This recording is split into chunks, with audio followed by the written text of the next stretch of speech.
حضور صلی اللہ علیہ وسلم نے نا فجر کی نماز پڑھائی، فجر کی، اور حضور فجر کی نماز پڑھا کے فرمانے لگے بھئی کسی بندے نے روزہ رکھا ہوا ہے آج؟ حضرت عمر کہتے ہیں رات کو میرا ارادہ تھا رکھوں، پر سویرے پھر میں نے گرا دیا، نہیں رکھا۔ حضور نے دوسری دفعہ پوچھا بھئی کسی نے روزہ رکھا ہے؟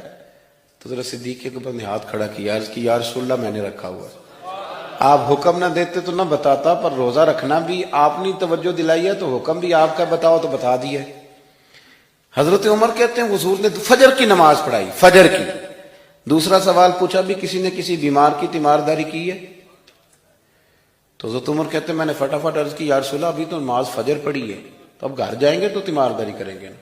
تو حضور نے فرمایا عمر تو ذرا ٹھہر جانا، جلدی نہ کر، ٹھہر نہ ذرا، رک تو صحیح۔ تو حضرت عمر فاروق رضی اللہ تعالیٰ عنہ فرماتے ہیں میں چپ کر گیا، حضور نے فرمایا بتاؤ بھی کسی نے تیمارداری کی ہے؟ تو صدیق اکبر نے ہاتھ کھڑا کیا، عرض کی یا رسول اللہ عبد الرحمن بن عوف رضی اللہ تعالیٰ عنہ 2-3 دن سے نماز پڑھنے نہیں آ رہے تھے، رات میں نے پتہ کرایا تو پتہ چلا بیمار ہے، اور حضور مجھے یہ بھی پتہ ہے وہ میرا یار ہے، مجھے پتہ ہے رات کو جلدی سوچا پر تہجد میں ضرور اٹھتا ہے، تو حضور میں بھی ذرا فجر کا وقت جلدی اٹھا ہوں تو فجر میں آنے سے پہلے عبد الرحمن ابن عوف کی تیمارداری کر کے آیا ہوں۔ حضرت عمر کہتے ہیں میں نہ ہلکا ہلکا ڈھیلا پڑ گیا۔ حضور نے تیسرا سوال پوچھا، فرمایا کسی نے کسی مسکین کو کھانا کھلایا؟ کھانا کھلایا کسی مسکین کو؟ حضرت سیدنا عمر فاروق کہتے ہیں میں نے پھر عرض کی، میں نے کہا یا رسول اللہ ابھی تو فجر پڑی ہے، گھر جائیں گے کوئی چیز لیں گے تو کھانا کھلائیں گے۔ تو حضور پھر مسکرائے، فرمایا عمر تو ذرا ٹھہر نہیں جاتا، ذرا ٹھہر نہ، ذرا نظارہ تو کرنا، گویا یہ شان صدیق اکبر کا جلسہ ہو رہا، ٹھہرنا۔ حضور نے پھر پوچھا بھی کسی نے کسی مسکین کو کھانا کھلایا ہے؟ تو حضرت عمر کہتے ہیں لوگ سارے دائیں بائیں دیکھ رہے تھے اور میں چپ کے ابو بکر کو دیکھ رہا تھا، کہ مجھے پتا تھا کہ بولنا اسی نہیں ہے، اور دل میرا کر رہا تھا کہ کہہ دوں دیو جناب جواب، دل میرا کر رہا تھا۔ وہ سمجھ گئے تھے کہ سونا راضی کن کاموں میں ہو، بس یہ نقطہ انہوں نے پا لیا تھا۔ حضور نے فرمایا بتاؤ کسی مسکین کو روٹی کھلائی ہے؟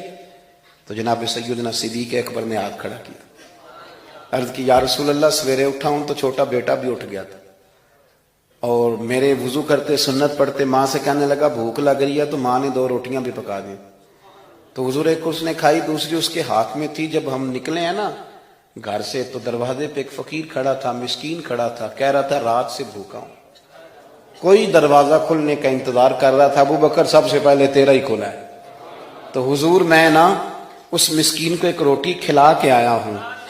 حضرت عمر فاروق کہتے ہیں میں نے گردن جھکا لی، اور میرے رسول کریم نے فرمایا اے اللہ میرے ابو بکر پہ رحم فرما، اللہ میرے ابو بکر۔ وہ سمجھ گئے تھے، مزاج شناست سمجھ آ گئی تھی کہ حضور کن باتوں میں، اور نا اپنے اوپر وہ سارا کچھ طاری کر لیا تھا انہوں نے، طاری، ان کی ادائیں بالکل ڈھل گئی تھی نبی پاک کی اداؤں۔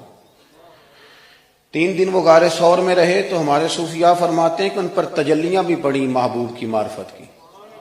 جب مدینے آئے نا نبی کریم کو لے کے، تو کچھ لوگوں نے حضور کی زیارت کی تھی، کچھ نے نہیں کی تھی، تو کچھ آتے تو نبی پاک کی دستبوسی کر کے بیٹھ جاتے، حضرت ابو بکر سے ہاتھ نہ ملاتے، اور کچھ صرف حضرت ابو بکر سے ہاتھ ملاتے اور حضور سے ہاتھ ہی نہ ملاتے۔ میری بات پہ توجہ ہے آپ حضرات کی؟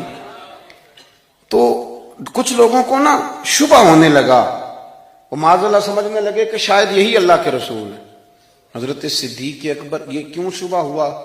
تو ہمارے محدثین فرماتے ہیں کہ ابو بکر صدیق بولتے بھی اس طرح تھے جو میرے نبی پاک کا طریقہ، بیٹھتے بھی اس طرح تھے جو رسول پاک کا طریقہ۔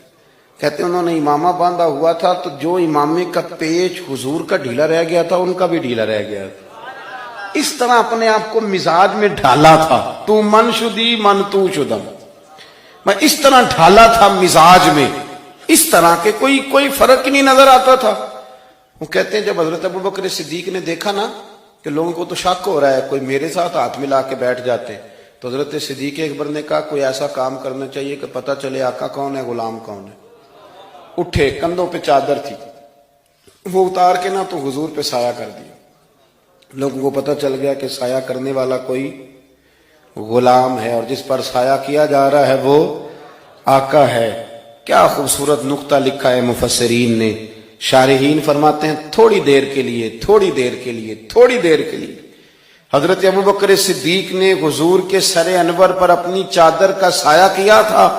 اللہ کے رسول نے احسان کا بدلہ یہ دیا، نیکی کا بدلہ یہ دیا کہ قیامت تک ان کی قبر پر اپنے گنبد کا سایہ فرما دیا، قیامت تک گنبد کا سایہ کر دیا۔